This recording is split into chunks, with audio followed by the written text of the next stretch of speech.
मुंबई में मीडिया से बातचीत के दौरान शिवसेना उबाटा गुट सांसद संजय राउत ने राज्यसभा चुनाव के लिए विभिन्न पक्षों की ओर से घोषित अधिकारी उम्मीदवारों को लेकर अपनी स्पष्ट प्रतिक्रिया व्यक्त करते हुए कांग्रेस, शिवसेना, उबाटा गुट व राष्ट्रवादी कांग्रेस की ओर से राष्ट्रवादी कांग्रेस संस्थापक शरद पवार का नाम घोषित करने की बात कही। आगे राउत ने बताया कि महाविकास आघाड़ी राज्यसभा विधान परिषद चुनावों को लेकर चर्चा बैठक भी करेगी। हो, कारण आज अर्ज भरण्याचा शेवटचा दिवस आहे आणि महाराष्ट्रातून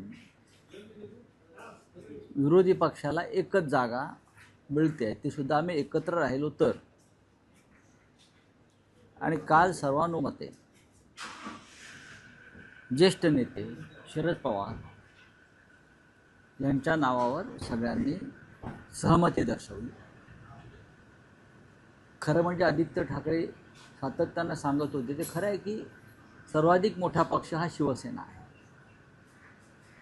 आणि त्याच्यामुळे ही जागा शिवसेनेनं लढवायला पाहिजे, ही भूमिका योग्यच होती। त्यानंतर काँग्रेस पक्ष आहे 16 आणि राष्ट्रवादी काँग्रेसचे 10 लोक आहेत, तरी आम्ही ही जागा शरद पवार यांच्यासाठी आम्ही सगळ्यांनी मिळून ती जागा शरद पवारांनी परत जावं राज्यसभेत, यासाठी हा निर्णय आम्ही घेतला। चर्चा झाली उद्धवजींबरोबर, काँग्रेसच्या नेत्यांबरोबर। शरद पवारांचे जे राजकारणातलं स्थान आहे, समाजकारणातलं स्थान आहे, महाराष्ट्रातलं देशाचं त्यांचं जे नेतृत्व आहे, त्याच्यामुळे ही जागा आम्ही सन्माननीय शरद पवार यांच्यासाठी तिघांनी मिळून जाहीर केलेली आहे। आमचं जेवढी संख्या लागते जिंकण्यासाठी आमदारांची तेवढे आमच्याकडे आहे, एवढंच मी सांगू शकतो। आणि भविष्यामध्ये महाविकास आघाडी येणाऱ्या अशा प्रकारच्या निवडणुका, राज्यसभा, विधान परिषद, यासाठी काय निर्णय घ्यायचे आणि कोणी कुठली निवडणूक लढायची, यासाठी आम्ही लवकरच 3 पक्ष एकत्र बसण्याचं ठरलेलं आहे। कारण शेवटी तिन्ही पक्षाचा आपापला वाटा आहे। राष्ट्रवादी काँग्रेसला राज्यसभा मिळाल्यामुळे आता काँग्रेस आणि शिवसेना यांच्यामध्ये चर्चा। राहुल साहेब, महाविकास आघाडीमध्ये शरद पवारांना राज्यसभेवर पाठवण्याचा निर्णय एकमतानं जरी झाला असला तरी काँग्रेस आणि उद्धव ठाकरे यांची भेट एनसीपीच्या नेत्यांनी घेतली। त्यात अशी एक अट ठेवण्यात आल्याचं कळतंय की दोन्ही एनसीपीच्या विलिनीकरणाची चर्चा थांबवण्याची घोषणा करा, तरच शरद पवारांना राज्यसभेसाठी पाठिंबा मिळेल। आणि जयंत पाटील यांनी ती घोषणा केल्यानंतर शरद पवारांच्या बाबतीत निर्णय घोषित करण्यात आला। बघा, ही काल जयंतराव पाटील यांनी त्यांच्या पक्षातर्फे भूमिका स्पष्ट केली। मुळात माझे असं मत पहिल्यापासून होतं, अजितदादा असल्यापासून, ह्या विलिनीकरण वगैरे दंतकथा आहेत, त्यातून काही निष्पन्न होणार नाही आणि होण्याची शक्यता मला तेव्हाही दिसत नाही। पण काही लोकांना वाटत असेल, पण ही दंतकथा होती, ती दंतकथा आता संपलेली आहे। आम्हाला सगळ्यांना एकत्र यापुढे महाविकास आघाडी म्हणूनच काम करावं लागेल आणि आमची ती मानसिक तयारी आहे। सत्ता येते, सत्ता जाते।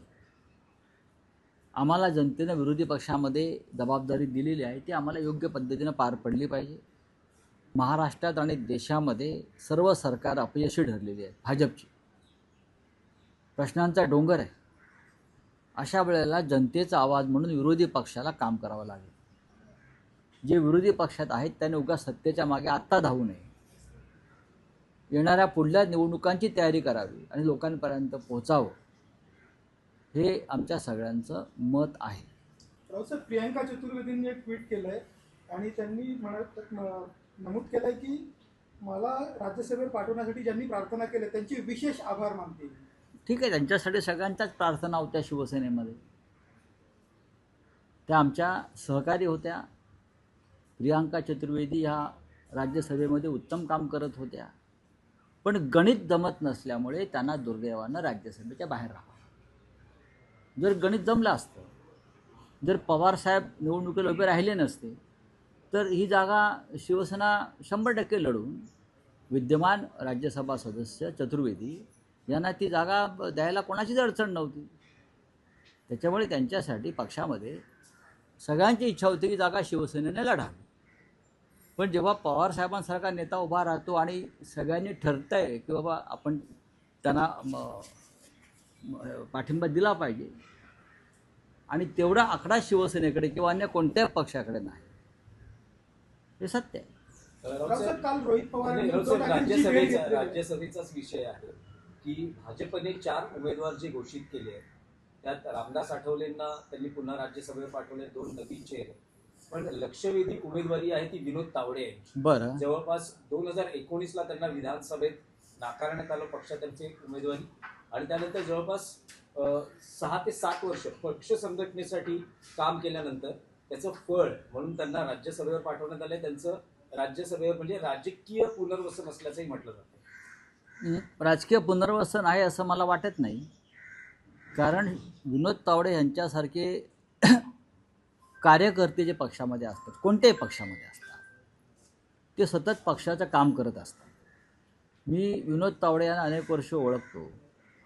अखिल भारतीय विद्यार्थी परिषदेपासून जे त्यांचं कार्य सुरू झालेलं आहे ते मग महाराष्ट्र असेल, दिल्ली असेल, बिहारसारख्या राज्यात त्यांनी काम केलं, केरळला काम केलं. अशा वेळेला जर पक्षानं त्यांच्या कार्याची दखल घेतली आणि उमेदवारी दिली तर तो एका कार्यकर्त्याचा सन्मान असतो. महाराष्ट्रातून त्यांना काही लोकांनी राजकारणातून बाहेर काढण्याचा प्रयत्न केला. महाराष्ट्रातून एका विशिष्ट गटानं विनोद तावडे यांच्यासारख्या नेत्याला किंवा कार्यकर्त्याला राजकारणातून बाहेर काढण्याचा प्रयत्न केला, तेव्हाचं चित्र होतं. पण विनोद तावडे हे नाउमेद न होता त्यांनी आपलं संघटनेतलं कार्य, संघटना बांधण्याचं कार्य त्यांच्या पक्षाच्या कायम ठेवलं. ते दिल्लीमध्ये सुरुवातीला पक्ष सचिव म्हणून गेले, मग ते सरचिटणीस झाले, मग त्यांच्यावर अनेक राज्यांची जबाबदारी दिल्यावर त्यांनी जी मर्जी संपादन केली नेतृत्वाची त्याच्यामुळे त्यांना हे यश मिळालेलं आहे. आणि त्याचं कार्यकर्त्याला जेव्हा असा प्रकार